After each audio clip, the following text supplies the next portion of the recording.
Moscow's crackdown on reporting of the invasion has had a chilling effect on the work of journalists within Russia. Yesterday, on World Press Freedom Day, U.S. Secretary of State Antony Blinken condemned Russia, as well as China and the Taliban government in Afghanistan, for its attacks on journalism and the freedom of the press.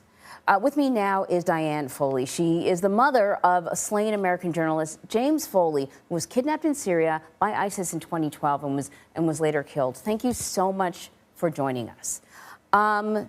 First off, I want to ask you, you pushed really hard for the members of the so-called Beatles, those responsible for the death of your son and others, for them to be tried. And you got that. You got a conviction.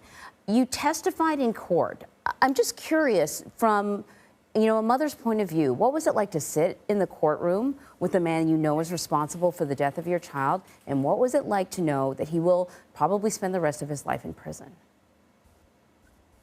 Well, it's certainly very chilling and heartbreaking to hear the pain and suffering of all the families. There were 4 Americans and 3 British citizens who were all kidnapped, tortured, and eventually murdered by ISIS. So, however, this is a big step in terms of accountability.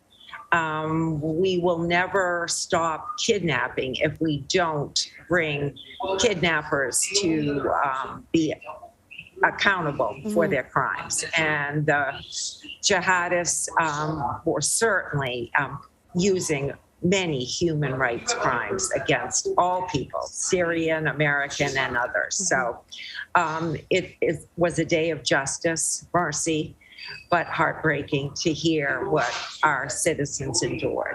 Truly. And when you spoke in court, you spoke about your son, about what was important to him, and that's part of what inspired you to start the foundation in his name.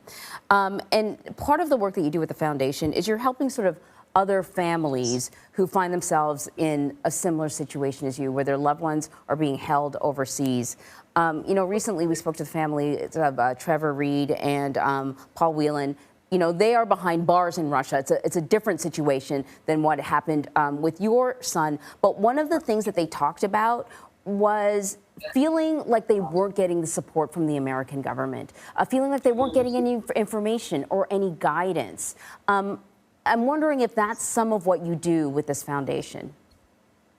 It is. Currently, we have more than 59 public cases of Americans who are unjustly detained or held hostage around the world. And I fear that's just the tip of the iceberg.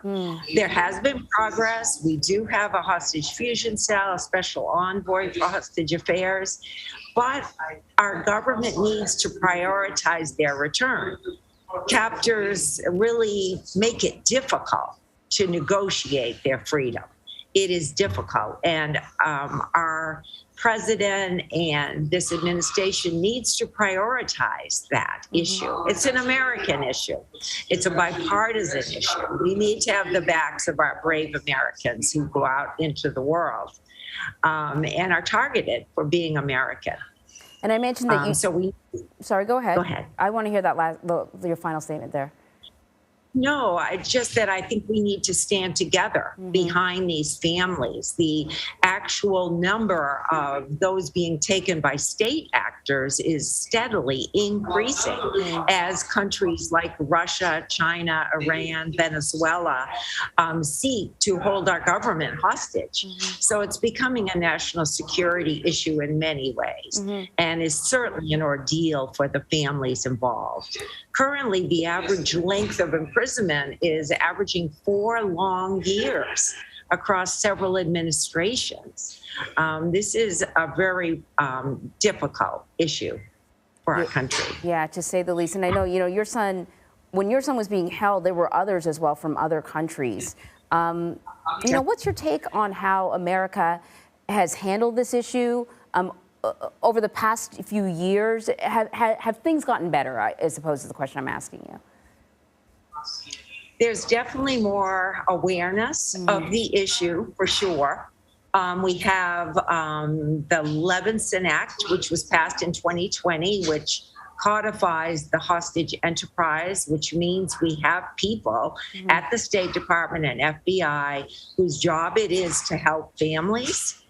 However, there's so many issues presently on our government's plate, and it's difficult to prioritize the return of these citizens, these people, some of the best of America, truly. So our goal through the Foley Foundation is to advocate, to make sure that our country brings these people home, our citizens, our U.S. nationals who've done nothing wrong.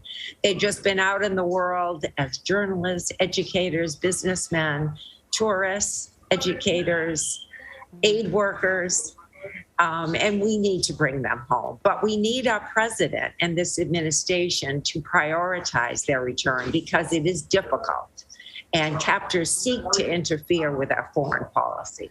I want to talk a little bit more about the James Foley Freedom for the Foundation, also the Freedom Awards. As you remind us, your son was a journalist. He made a choice to put his life at risk because he felt that this was valuable, that this information needed to be shared throughout the world.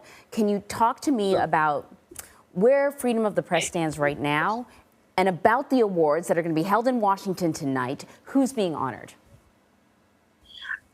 Yes. It is more dangerous than ever to be a journalist. It requires moral courage to speak truth to power. There's no question about that.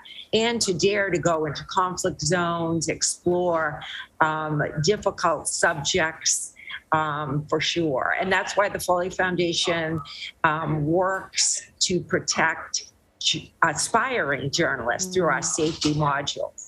Tonight, we will have our 7th annual Freedom Awards, and we are going to be honoring senators, congressmen, and staffers who have helped pass the bipartisan Robert Levinson Hostage Taking and Accountability Act, which codifies into law our hostage enterprise to prioritize the return of our U.S. nationals. We're very proud of them. We're also going to be honoring Mohammed Sultan for his hostage advocacy, and 2 journalists, Eliza Griswold and Dexter Vilkins, who on their own helped evacuate many people from Afghanistan. So we're really looking for the quiet people, heroes, if you will, who demonstrate the moral courage that we need in these trying times. Well, anyone can join us by our link that'll be on our website. All are welcome. Oh, that is great. Well, I tell you, your son was a remarkable and exceptional person, and I see where he gets it from. Diane Foley, thank you so much. Thank you for your time, Anne-Marie.